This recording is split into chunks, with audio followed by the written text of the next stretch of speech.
O chicote desceu pelas costas de Clara May Whitfield, antes que ela pudesse respirar para se preparar. Ela caiu sobre as pedras, de joelhos e palmas das mãos, e a multidão que se reunira no pátio do Caldwell Inns não vacilou. Observavam. Alguns balançaram a cabeça. Um mercador chamado Harlon Puit estava à beira do círculo, limpando o ensopado de carne de colete de seda com um lenço com monograma e disse, sem olhá-la uma vez, livre-se disso. Não me importo como. Ele queria dizer ela. Ela era o isso. O segundo golpe veio antes que o primeiro parasse de arder. Antes de descobrirmos o que esperava Clara no topo daquela montanha, preciso que você faça uma coisa agora. Clique em inscrever-se, ative as notificações e deixe um comentário dizendo de qual cidade você está assistindo. Quero ver exatamente até onde a história desta mulher viaja, porque o que fizeram com ela naquela manhã e o que ela fez a respeito mudou tudo. Assista até o final. Cada minuto desta história importa. Clara May Whitfield não gritou quando o chicote desceu. Ela havia tomado essa decisão anos atrás. Eles nunca teriam isso dela. Ela pressionou ambas as palmas das mãos contra as pedras congeladas do pátio do Caldwell Inns, ergueu o queixo e encarou diretamente a parede, enquanto a voz de Agnes Caldwell se elevava acima da multidão. Não porque ela não tivesse medo, pois o medo era a única coisa que lhe restava e que lhe pertencia inteiramente, e ela se recusava a desistir dele. Antes de descobrirmos o que a esperava no topo daquela montanha, quero que você faça algo por mim agora. Clique naquele botão de inscrição. Ative suas notificações e deixe um comentário dizendo de qual cidade você está assistindo. Quero ver exatamente até onde a história de Clara May viaja. Porque o que fizeram com ela naquela manhã e o que aconteceu depois é algo que ninguém naquela cidade jamais esqueceu. Assista até o fim. Cada minuto desta história importa. O primeiro golpe veio sem aviso. Clara estava carregando uma bandeja com ensopado de carne e pão de milho, uma panela de café preto pela sala de jantar do Caldwell Inn, quando sua bota prendeu na tábua solta que ela estava querendo relatar há 3 semanas. A bandeja inclinou. A cafeteira caiu primeiro, depois a tigela de ensopado, e toda a bagunça caiu diretamente sobre o colete de seda de um mercador chamado Harlon Puit, que tinha o tipo de dinheiro que fazia os homens acreditarem que o mundo lhes devia um pedido de desculpas por seus inconvenientes. Harlon Puit não olhou para Clara quando se levantou. Ele olhou para Agnes Caldwell. Quero que ela vá embora, disse ele. Assim, de forma calma, certa. Do jeito que homens como ele diziam tudo, como se o resultado já estivesse decidido e as palavras fossem apenas uma formalidade, Agnes Caldwell sorriu. Aquele sorriso nunca alcançou seus olhos. Nada o fez. Claro, Sr. Puit, disse ela. Tenho uma ideia melhor. 2 horas depois, Clara estava de joelhos no pátio. O chicote pertencia a Jonas, o supervisor da pousada. Um homem de pescoço grosso que seguia as ordens de Agnes Caldwell como um cão segue a mão que o alimenta, sem questionar, sem hesitar, sem qualquer sinal visível de que ele entendesse o que estava fazendo. A multidão que se reuniu era do tipo habitual. Mercadores viajantes, alguns locais, 2 mulheres da igreja que estavam com as mãos juntas e observavam com expressões que conseguiam ser ao mesmo tempo horrorizadas e satisfeitas. Inútil, disse Agnes Caldwell, andando em círculos lentos ao redor de Clara, como um falcão circula antes de atacar. 23 anos que te mantive alimentada e abrigada. 23 anos que te dei trabalho quando ninguém mais te teria aceito. E é assim que você me paga. Você me envergonha na frente de um hóspede pagante. Clara manteve os olhos na parede. Ela podia sentir o sangue em suas costas onde o primeiro golpe havia caído. Ela podia sentir o frio das pedras através de seu vestido. Ela podia sentir cada olho naquele pátio pressionando-a como uma mão. Olhe para mim quando falo com você, garota. Clara não olhou. O segundo golpe veio. Ela o sentiu de sua omoplata até o quadril. Sentiu o som antes da dor. Aquele estalo agudo e obsceno que ela sabia que a multidão lembraria. Do jeito que as pessoas lembram de coisas que as fazem sentir tanto repulsa quanto gratidão. Não foram eles. Eu disse, olhe para mim. Ela olhou. Não porque Agnes Caldwell lhe disse. Porque Clara May Whitfield havia decidido que, se isso estava acontecendo, ela não olharia para a parede. Ela olharia para a mulher que estava fazendo isso e se certificaria de que essa mulher soubesse exatamente o que ela estava vendo. Não vergonha, não rendição, apenas Clara, presente, viva, ainda ali. Os olhos de Agnes Caldwell piscaram. Algo se moveu neles que não era exatamente desconforto, mas era pelo menos seu primo. Então ela alisou as saias e se virou para Harlon Puit. Você queria que ela fosse removida, disse Agnes. Vou fazer melhor do que isso. Vou garantir que ela nunca mais seja problema de ninguém. Harlan Puit já estava voltando para dentro. Faça como quiser, disse ele sem se virar. Apenas não a deixe perto da minha comida de novo. Walt Dobbins dirigia a carroça de suprimentos. Ele era um homem quieto, de meia idade, com uma esposa e 4 filhos em Cutters Creek, e o tipo de rosto que havia sido desgastado por anos de fazer o que lhe era dito. Ele não falou quando carregou Clara na parte de trás. Ele não falou quando amarrou seus pulsos. Não apertado, ela notou, solto o suficiente para que ela pudesse ter se soltado se tivesse energia. Ele não falou durante a primeira hora na estrada. Clara sentou-se na carroça com as costas apoiadas nas tábuas, observando o Caldwell Inn desaparecer atrás da linha das árvores. Ela não sentiu nada.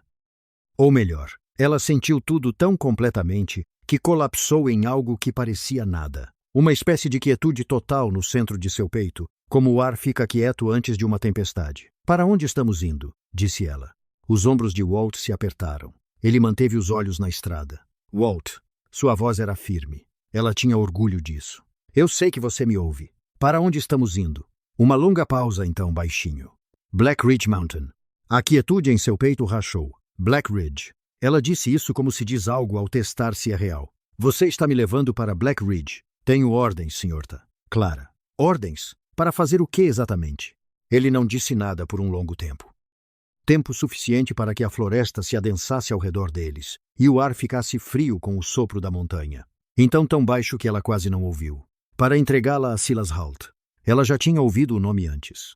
Todos entre Cutters Creek e o vale já tinham ouvido. Silas Holt. O açougueiro de Black Ridge. Silas Holt, que havia matado um homem com as próprias mãos e fugiu para a montanha antes que a lei pudesse enforcá-lo. Silas Holt, sobre quem as pessoas falavam em voz baixa depois de escurecer. Do jeito que falavam sobre febre e inundações repentinas e outras coisas que vinham sem aviso e não deixavam nada para trás. Ela vai me matar, disse Clara. Não era uma pergunta. As mãos de Walt apertaram as rédeas. Eu não sei exatamente o que ele faz com elas. A palavra caiu como uma pedra. Não sou a primeira. Ele não respondeu, o que era uma espécie de resposta. Walt, Clara se inclinou. Olhe para mim. Ele se virou então, por apenas um momento. Apenas tempo suficiente. Seus olhos eram os olhos de um homem que sabia que estava fazendo algo errado e havia calculado que a sobrevivência de sua família valia mais do que sua consciência e se odiava por isso. Ela manda gente para lá, disse ele. Pessoas que causam problemas. Pessoas que sabem coisas que ela não quer que sejam sabidas. Ao longo dos anos, ele parou, recomeçou. A história de que ele é um assassino impede as pessoas de fazerem perguntas sobre quem sobe e não desce. Quantas? Ele olhou de volta para a estrada. Suficientes. Clara recostou-se. Ela olhou para seus pulsos amarrados. Ela olhou para a montanha à frente, massiva e cinza. Seu pico enterrado nas nuvens. Ela pensou em sua mãe, no depósito nos fundos da pousada onde ela nasceu. Em ver sua mãe morrer no mesmo quarto 12 anos depois. Enquanto Agnes Caldwell reclamava que a tosse estava perturbando os hóspedes. 23 anos. Foi quanto tempo ela esteve naquela pousada. Não porque ela amasse. Não porque ela tivesse escolhido. Porque quando sua mãe morre e você tem 12 anos e a mulher que controla cada refeição, cama e canto quente do prédio lhe diz para continuar trabalhando, você continua trabalhando. Porque a alternativa sempre pareceu desaparecer. E desaparecer sempre pareceu morrer. Ela percebeu em algum momento naquela estrada de montanha que Agnes Caldwell estava tentando fazê-la desaparecer o tempo todo. Ela só nunca tinha chegado a terminar o trabalho até agora. Walt parou a carroça na base da trilha. Enquanto o sol descia em direção à linha do cume, ele desceu e veio para trás sem olhá-la, diretamente. Ele cortou a corda de seus pulsos. Ele pressionou uma pequena bolsa de lona em suas mãos. A trilha sobe cerca de 2 milhas, disse ele. A cabana fica no topo. Há pão na bolsa. Carne seca. Um cobertor. Ele fez uma pausa. Sinto muito. Eu também sinto, disse Clara. Ele estremeceu. Say it, Clara. Seu sinto muito não abre nenhuma porta para mim, Walt. Ela saiu da carroça. Suas pernas estavam rígidas, suas costas ardendo. Ela ficou ereta de qualquer maneira. Vá para casa para sua família. Ela não o viu ir embora. Ela ficou na base da trilha e olhou para a escuridão das árvores e pensou com notável clareza que tinha 2 escolhas. Ela poderia ficar ali até congelar, ou poderia subir e encontrar o que quer que a esperasse em seus próprios termos. Clara May Whitfield nunca tinha feito nada nos termos de outra pessoa se pudesse evitar. Ela começou a andar. A trilha era punitiva de maneiras que ela não havia antecipado. O frio descia da montanha como um ser vivo, entrando em suas botas, seu vestido, os espaços entre seus dedos. Ela subiu com as duas mãos, às vezes usando raízes de árvores e faces rochosas como apoios. Quando o caminho ficou muito íngreme e escuro para confiar em seus passos, ela caiu 2 vezes. Levantou-se 2 vezes.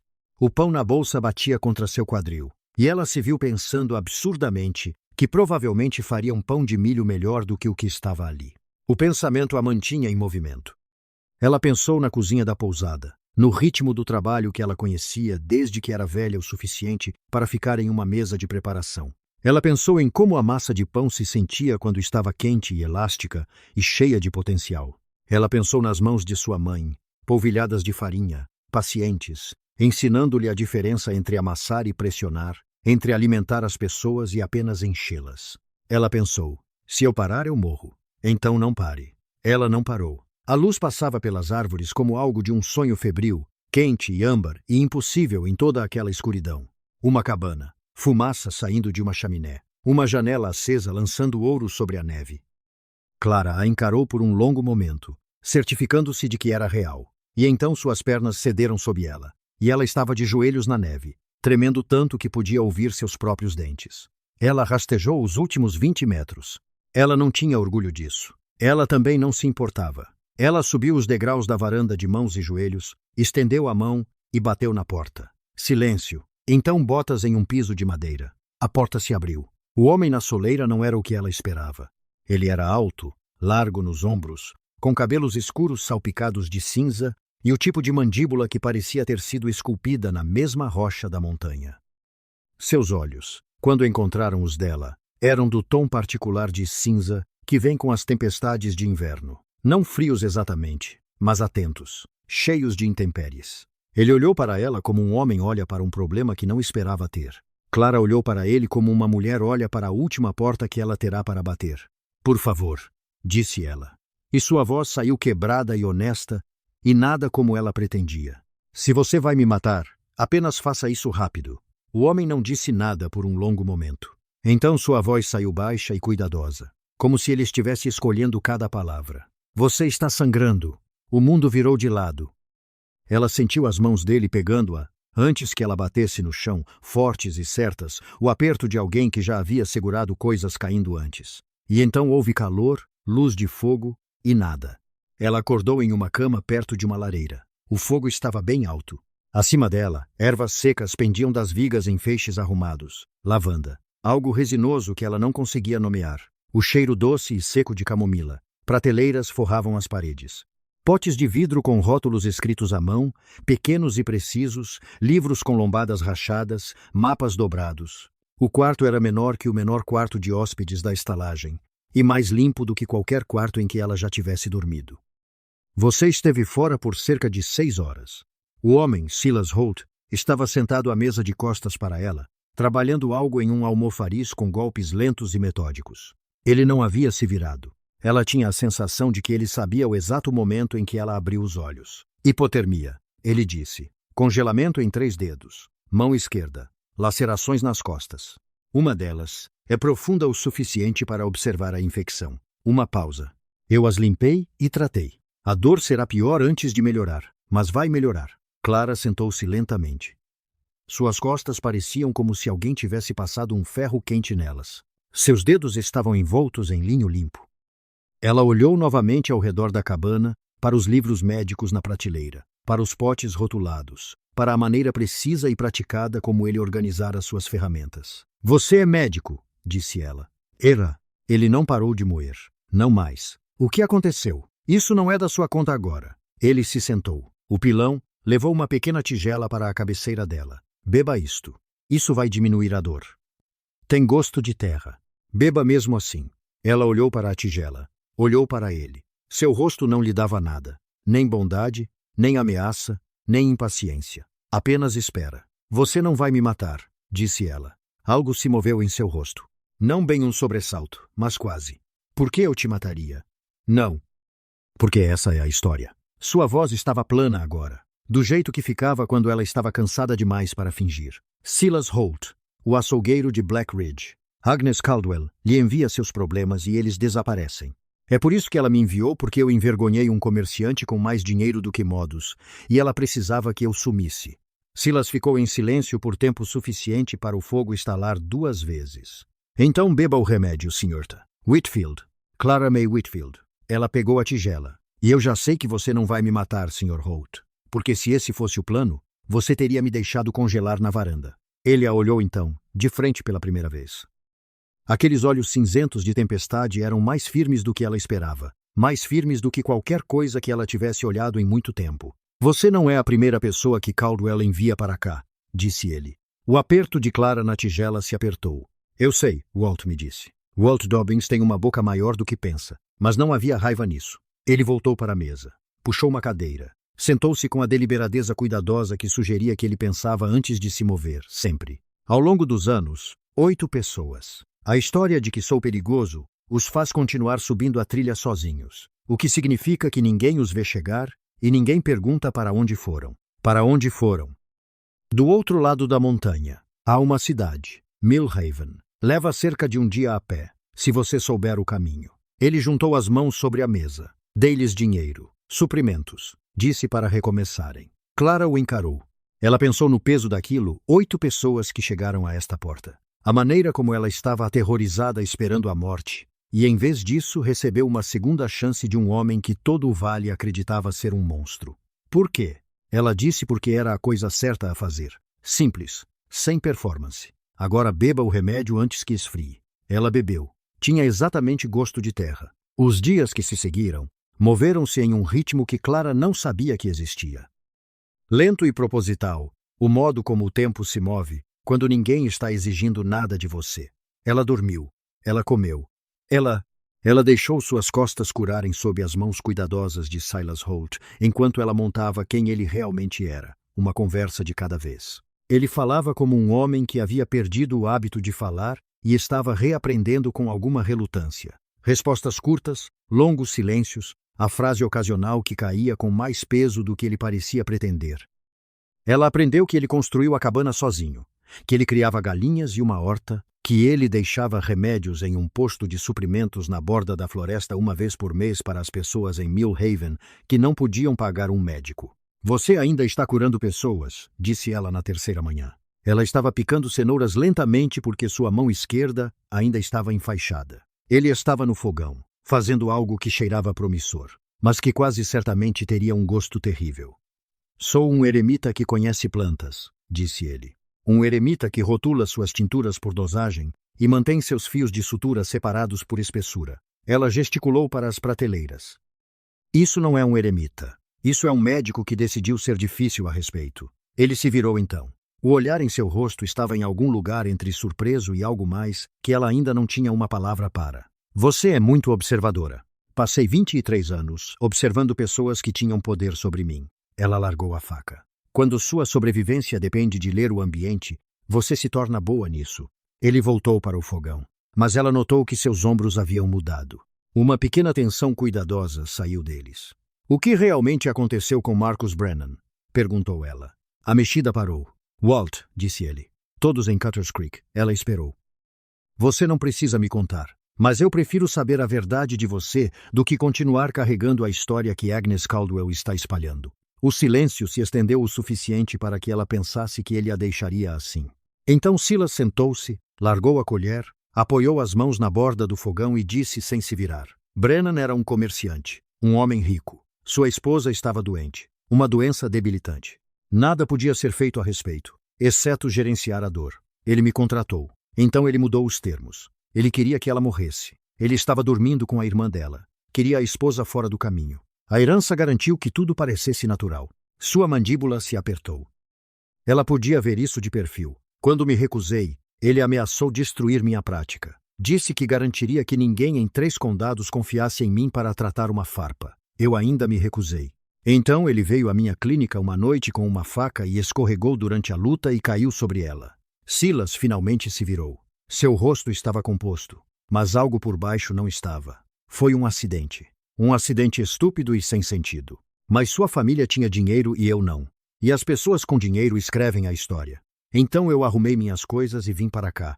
onde pelo menos a montanha não mente para mim. Clara o olhou por um longo momento. E você deixou que continuassem chamando você de açougueiro. Deixá-los com medo de você os mantém afastados. Uma leve elevação de um ombro. Cansado de ver as pessoas se destruírem. Essa é a coisa mais triste que já ouvi. Clara disse honestamente. Seus olhos se estreitaram. Senhorita Whitfield. Clara. Ela pegou a faca novamente. E eu não estou te insultando. Eu digo isso genuinamente. Você é um bom homem que decidiu que a melhor coisa que poderia fazer com sua bondade era escondê-la, em uma montanha onde ninguém pudesse vê-la. Ela olhou para cima. Isso é triste, Sr. Holt. E acho que você sabe disso. Ele a encarou. Então, muito calmamente. Você é uma mulher notavelmente direta. Fui chamada de coisas piores esta semana. Ela voltou para as cenouras. Além disso, o que quer que você esteja fazendo cheira a que precisa de mais sal e consideravelmente mais tempo. Foram 3 semanas até o barulho na porta. 3 semanas nas quais Clara aprendeu quais trilhas eram seguras após a primeira neve, como enfaixar um tornozelo torcido, os nomes de 17 plantas medicinais e suas aplicações, e a maneira particular como a expressão de Silas Holt mudava, quando ele estava realmente divertido. Quase nenhuma mudança. Apenas algo nos olhos. Um afrouxamento nos cantos da boca que ele parecia determinado a não deixar se transformar em um sorriso real. Ela também aprendeu que o que quer que ela tivesse sentido na manhã em que subiu aquela trilha esperando morrer, havia sido substituído por algo que ela não esperava. Não gratidão, embora ela fosse grata. Não segurança, embora ela se sentisse mais segura do que desde que sua mãe estava viva. Algo que parecia terrivelmente como se ela estivesse exatamente onde deveria estar.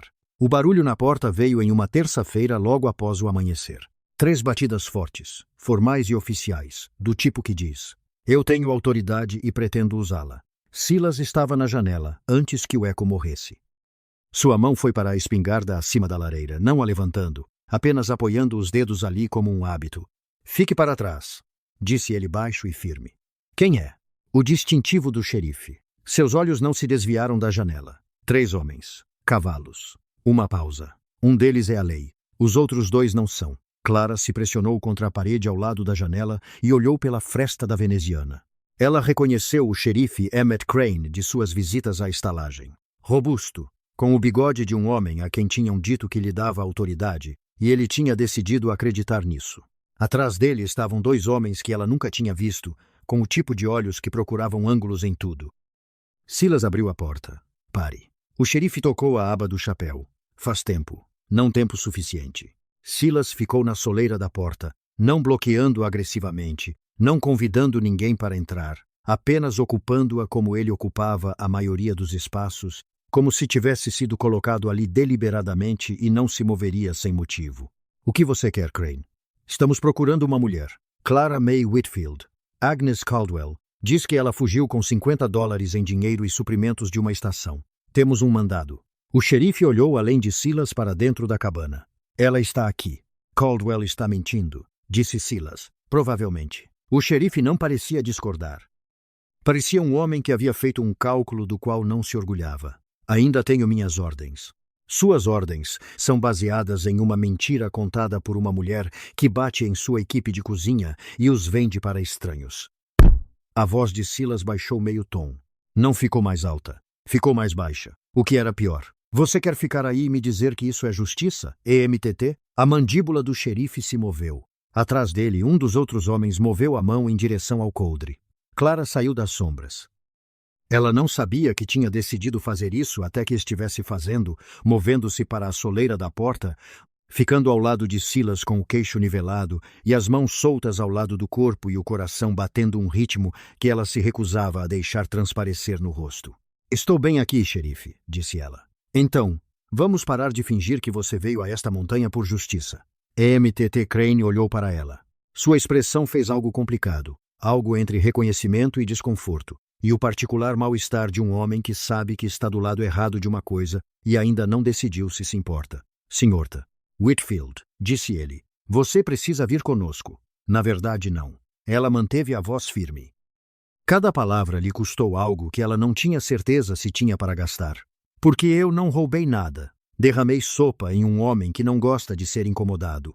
E Agnes Caldwell decidiu que eu valia menos do que a boa vontade dele. Isso não é roubo, xerife. Isso é o que acontece com as pessoas que ninguém acha que vale a pena proteger. Um dos homens atrás de Crane riu, curto e maldoso. Agnes disse que você era falante. Agnes diz muitas coisas. Clara o olhou diretamente. Ela aprendeu a fazer isso na estalagem. Encontrar olhos que tentavam diminuí-la. A maioria delas não é verdade.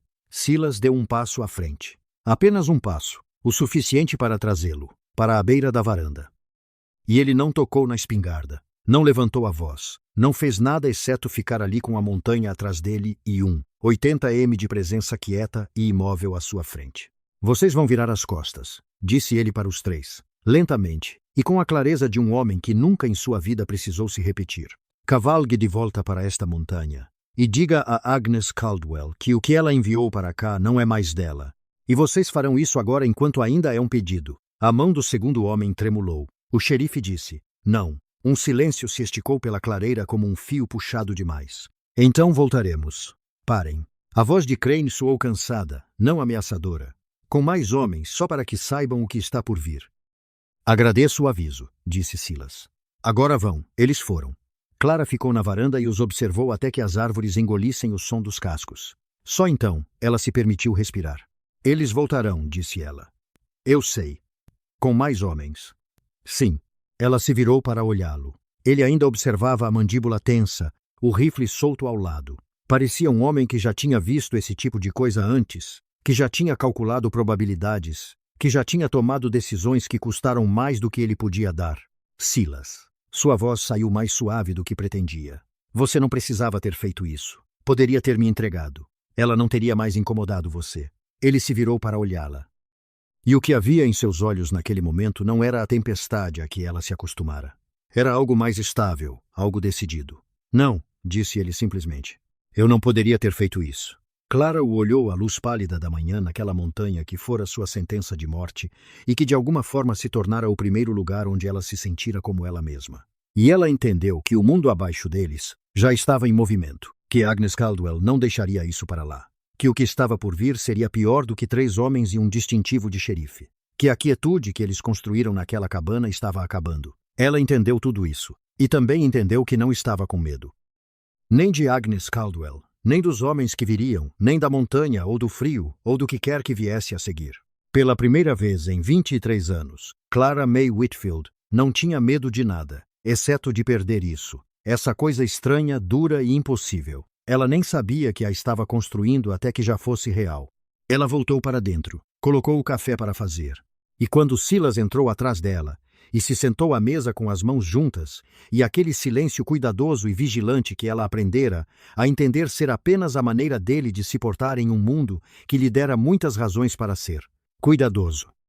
Ela colocou uma xícara na frente dele e sentou-se do outro lado e disse, conte-me tudo o que você sabe sobre a operação de Agnes Caldwell. Ele olhou para ela porque se eles vão voltar, disse Clara, nós vamos estar prontos. E Silas Hall, o homem que todo o vale chamava de monstro, olhou para a mulher do outro lado de sua mesa, e pela primeira vez em muito tempo, permitiu-se acreditar que estar pronto era algo que ele não precisava fazer sozinho. Silas espalhou o mapa sobre a mesa entre eles e não disse nada por um longo momento. Clara o observou traçar as rotas com um dedo, a trilha principal vindo de Cutter's Creek. O caminho em zigue-zague no lado leste, a trilha estreita de caça que contornava a parte de trás da crista e saía acima da linha das árvores. Ele conhecia cada centímetro desta montanha como ela conhecia cada centímetro da cozinha das Caldwell Inns. Como se aprende um lugar, quando sua sobrevivência depende dele. Ela não enviará Crane de volta sozinho. Ele disse que ele é útil para ela, mas ela não confia nele. Não completamente. Ela trará seu próprio pessoal da próxima vez. Homens que respondem diretamente a ela. Quantos depende de quão zangada ela está. Ele olhou para cima. Quão zangada você acha que ela está? Clara pensou no rosto de Agnes Caldwell naquele pátio. A qualidade particular de sua satisfação, não apenas crueldade, mas posse. A expressão de uma mulher que nunca em sua vida ouviu dizer que algo que ela decidiu fazer não aconteceria. Muito, disse Clara. Ela não está acostumada a ouvir um não. Não. Ela não está. Silas dobrou o mapa. O que significa que temos talvez 2 dias antes que ela volte com homens suficientes para mudar o rumo da conversa. Então precisamos de um plano. Ele olhou para ela através da mesa com aquela expressão firme e medidora que ela estava começando a entender não ser frieza. Era apenas como ele pensava, com cuidado e sem desperdício. Você continua dizendo nós. Eu continuo querendo dizer isso, disse Clara. Isso é um problema? Não. Ele disse isso simplesmente, sem hesitação, e ela acreditou nele. Eu só quero ter certeza de que você entende o que está escolhendo. Ficar aqui lutando contra isso não será limpo. Caldwell tem dinheiro e tem a lei no bolso e tem 20 anos de prática em fazer pessoas desaparecerem. O que temos é uma cabana, um rifle e tudo o que você trouxe para esta montanha em sua cabeça. E eu sobrevivo a Agnes Caldwell há 23 anos. Clara disse. Eu sei exatamente o que ela é. E sei exatamente do que ela tem medo. Ela fez uma pausa. Ela tem medo de ser vista, de as pessoas saberem o que ela realmente faz por trás da reputação que comprou. Ela encontrou os olhos dele. Essa é a nossa arma, Silas, não o rifle. Ele ficou quieto o tempo suficiente para o fogo se mover e se acomodar atrás dela. Você está falando de exposição, disse ele. Eu estou falando de verdade. Há uma diferença. Ela puxou o mapa de volta para si. Olhou para a rota para Millhaven, do outro lado da montanha. Você disse que enviou 8 pessoas para lá. 8 pessoas que sabem exatamente o que Agnes Caldwell faz com os trabalhadores que ela decide que não valem a pena manter. 8 pessoas com histórias. Ela olhou para cima. Quantas delas você acha que estariam dispostas a contar essas histórias em voz alta para as pessoas certas se soubessem que não estavam sozinhas? Silas a encarou. Então ele disse com algo que era quase respeito e talvez algo mais. Você tem pensado nisso desde antes de eles chegarem à porta. Eu tenho pensado nisso por 23 anos. Clara disse. Eu finalmente tenho um lugar para fazer isso. Eles trabalharam pela manhã. Silas escreveu nomes. Os 8 que ele enviou para Millhaven. O que ele sabia de suas situações. Onde eles se estabeleceram. Clara escreveu o que sabia da operação de Caldwell por dentro. Os arranjos financeiros. Os trabalhadores que foram dispensados sem pagamento. Os subornos que ela viu trocar de mãos entre Agnes e homens que usavam distintivos. Ela escreveu com a memória precisa e cuidadosa de uma mulher que aprendeu cedo que informação era moeda e que a estava armazenando por anos sem saber que iria gastá-la.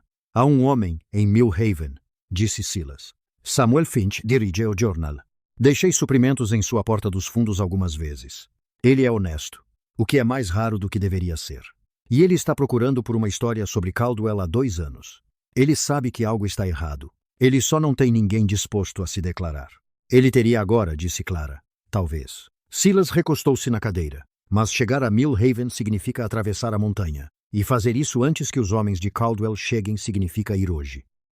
Então vamos hoje. Ele a olhou por um momento. A linha de sua mandíbula, a firmeza em seus olhos que estava lá, ele estava percebendo desde o momento em que ela subiu ao lado dele na porta e olhou Emmett Crane nos olhos sem vacilar.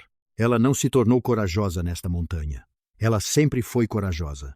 Ela apenas nunca teve um motivo para mostrá-lo antes. Preciso arrumar minhas coisas, disse ele. E precisamos partir antes do anoitecer. Eles estavam meio arrumando as coisas quando Clara parou. Ela estava dobrando o cobertor de seu catre, aquele com o qual Silas a cobrira na primeira noite, lã grossa, gasta e macia pelo uso. E ela parou com ele nas mãos e disse, sem olhar para cima, conte-me sobre Millhaven, sobre as pessoas de lá. Por quê? Porque preciso saber para onde estamos indo, não apenas de onde estamos fugindo. Silas amarrou uma mochila e a colocou perto da porta. É uma cidade de mineração, principalmente. Cresceu em torno dos depósitos de prata na crista leste. Poucentas pessoas. Eles não gostam de interferência externa, incluindo a de Caldwell, o que é parte do motivo pelo qual ela nunca expandiu sua operação nessa direção. Ele fez uma pausa. Eles têm um marechal, George Puit, um bom homem. Não se corrompe por dinheiro. Ele sabe sobre Caldwell.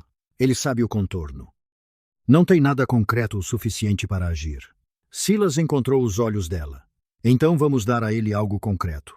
Eles deixaram a cabana 1 hora antes do pôr do sol. Silas trancou a porta, com o cuidado particular de um homem que entendia que talvez não voltasse, e não deixou que isso mudasse a firmeza de suas mãos. Clara o observou esconder a chave sob a pedra solta ao lado do degrau da varanda e pensou em todas as coisas que uma pessoa acumula em um lugar.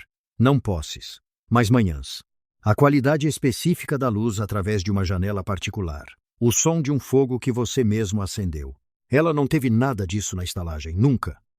E ela teve 3 semanas disso aqui, e já estava aprendendo o peso do que custava deixá-lo. Pronto, disse Silas. Não, disse ela honestamente. Vamos lá. A trilha dos fundos não era nada parecida com o caminho principal.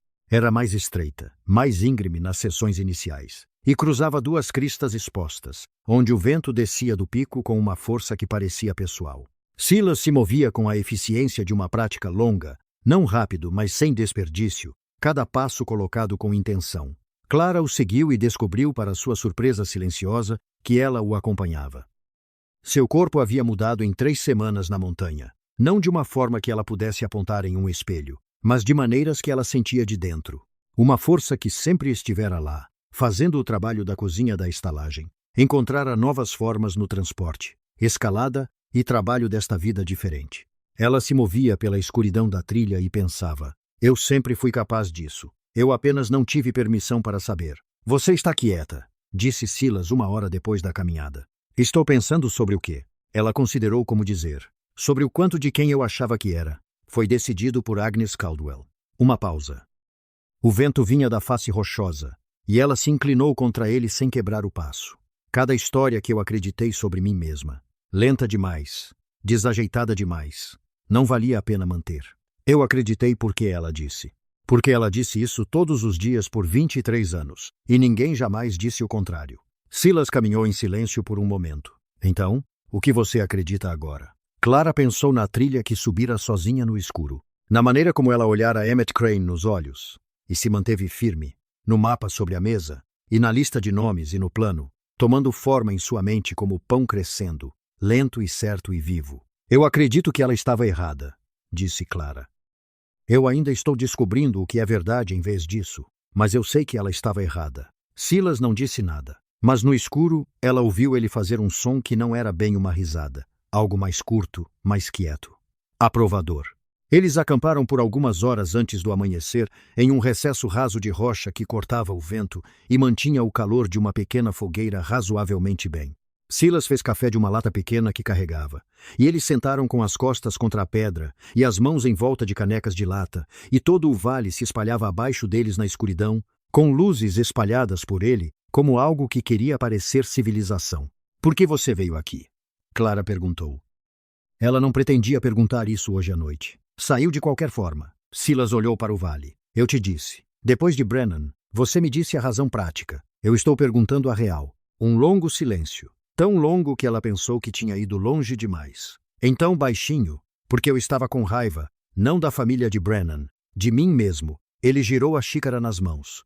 Eu construí uma prática em torno da ideia de que a medicina era suficiente. Que se eu fosse bom o suficiente em curar pessoas, se eu fosse cuidadoso e completo, e fizesse tudo certo, isso seria suficiente. Que a habilidade era uma espécie de proteção. Ele fez uma pausa. Não foi. O mundo não se importa o quão bom você é, se a pessoa errada decidir que você é inconveniente. E eu não sabia como. Ele parou. Como continuar em um mundo que funciona dessa maneira? Clara completou. Ele olhou para ela. Sim, eu conheço essa sensação, disse ela. Eu a conheço a vida toda. Ela abaixou a xícara. A diferença entre nós é que eu nunca tive a opção de ir embora. Tive de descobrir como sobreviver lá dentro. Ela encontrou o olhar dele. Tu foste embora. Vieste para aqui. E o mundo continuou a ser o mundo e tu continuaste aqui. E acho que uma parte de ti sabe que isso não é uma solução. É apenas uma pausa muito longa. Ele estava muito quieto. Ela aprendera isso sobre ele. Quando algo acontecia, ele ficava quieto, em vez de se mover da maneira que uma pessoa se move quando segura algo com cuidado. Não estás errada, disse ele finalmente. Eu sei. Ela suavizou com um leve sorriso. Também não estou a dizer que estiveste errada em vir para aqui. Salvaste 8 pessoas. Salvaste-me. Ela olhou de volta para o vale. Estou a dizer que a pausa acabou. E acho que também sabes isso. Into X. Ele não respondeu. Mas quando desmontaram o acampamento à primeira luz, havia algo diferente na forma como ele se movia. Menos a economia cuidadosa de um homem a poupar-se para uma longa quietude e mais o ímpeto deliberado de alguém que decidiu para onde ia. Desceram a encosta oriental de Black Ridge à meio da manhã e chegaram aos arredores de Mill Haven antes do meio-dia. A cidade anunciava-se gradualmente. O som de um martelo, depois vozes, depois o cheiro a fumo de carvão e a cavalos, e o particular negócio poeirento de um assentamento de trabalho. Silas parou na beira da rua principal. Fica perto, disse ele. Conheço algumas pessoas aqui. Nem todos ficarão contentes em ver-me.